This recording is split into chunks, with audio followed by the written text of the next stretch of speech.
the initial issue? Not in a governance sense, but as Gerald was saying, in an economic sense it is, because the token holders, if they get, say, 100% of the financial benefits, as soon as you issue more tokens, then you're diluting the folk, the existing token holders who get the financial benefits. So, as Gerald was saying, you want to be doing that for good reason. Yeah, but right. So when we issue, it's only dilutive to the extent that they're issued. So if we have 500 million issued, and they're all ours, owned by ARIA, and we issue 50,000, 10%, 50 million to the public, it's diluted by 10% at whatever price we've sold them. Understood. So if we had 500 million that we issued out of 2 billion that we authorized, that would equal 25% of our equity value. No, 100%. Yeah, 100%.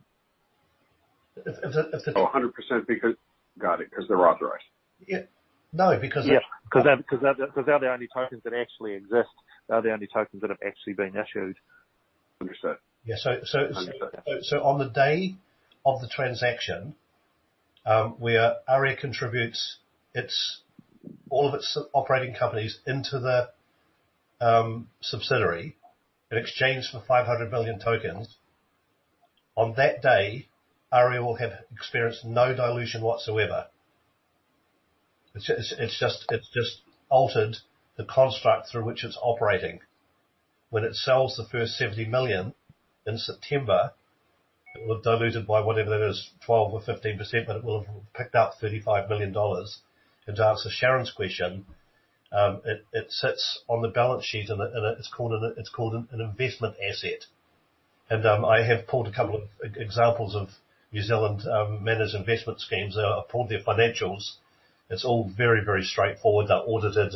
There's nothing new about this, except that instead of it being a unit or whatever other subdivisible description is used, it's actually in the form of a digital token, which is what gives it its magic. And as Manny said, it's an incredible thing. When the 70 million shares of tokens are sold at $1, there's an implied value in the 1.47 billion tokens that are unissued. All of a sudden, you have things you can start creating things with.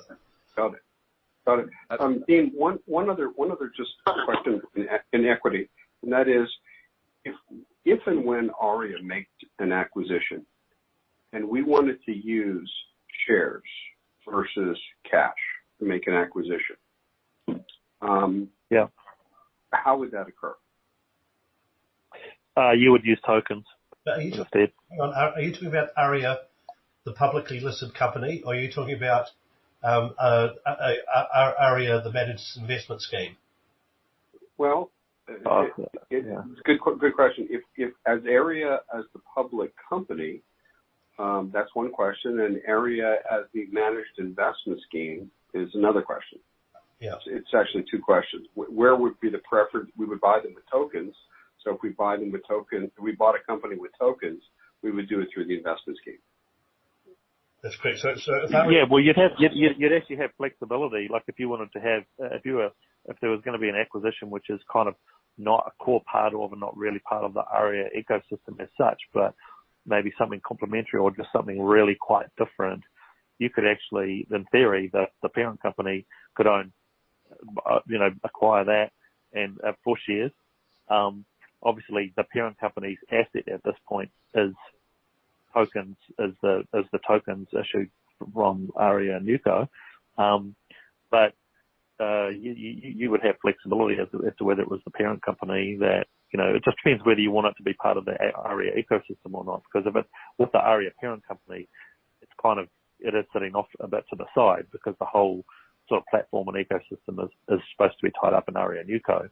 But if an acquisition was a bit, not core, I suppose, there's no reason why you couldn't. The answer is you would have flexibility to do either, from a legal perspective anyway.